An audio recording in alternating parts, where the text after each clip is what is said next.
നന്നായില്ലെങ്കിൽ പ്രയാസമാണ്. ആ മക്കളെ കിട്ടാൻ വേണ്ടി ഒരുപാട് പേര് കണ്ണീരൊഴുക്കലാണ്. എന്നാൽ ആ മക്കൾ അല്ലാഹു നൽകിയാൽ ആ മക്കൾ അവിടെ നിന്ന് സോലിഹല്ലേ ഒരുപാട് പ്രയാസം വരികയാണ്, ഒരുപാട് പ്രശ്നം വരികയാണ്. ദുനിയാവിന്റെ പ്രിയപ്പെട്ടവരെ നശിക്കുകയാണ്, അതൊരുപരി ആഖിറവും അവിടെ നിന്ന് നമുക്ക് നഷ്ടപ്പെടുകയാണ്. അതുകൊണ്ടല്ലാ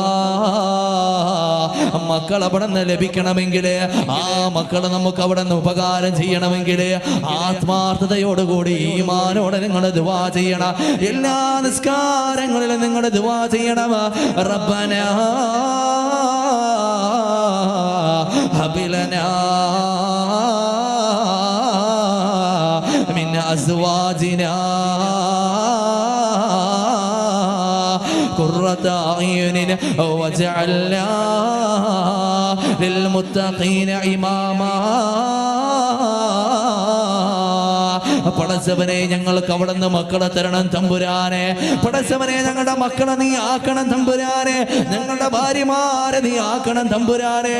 ഞങ്ങളുടെ കണ്ണിന്റെ കുളിർമകളാക്കണം തമ്പുരാനെ.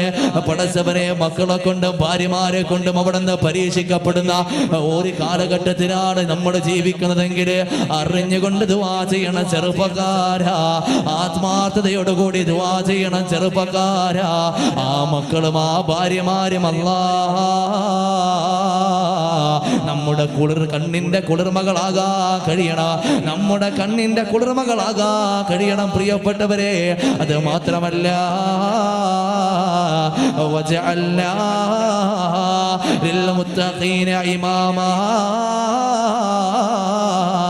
പടച്ചവനെ സത്യസന്ധർക്ക്, പടച്ചവനെ മുത്തഖീങ്ങൾക്ക് ഇമാമികളാക്കണം. എന്റെ പ്രിയപ്പെട്ടവരെ എത്രയോ സുന്ദരമായ ദുആയാണിത്.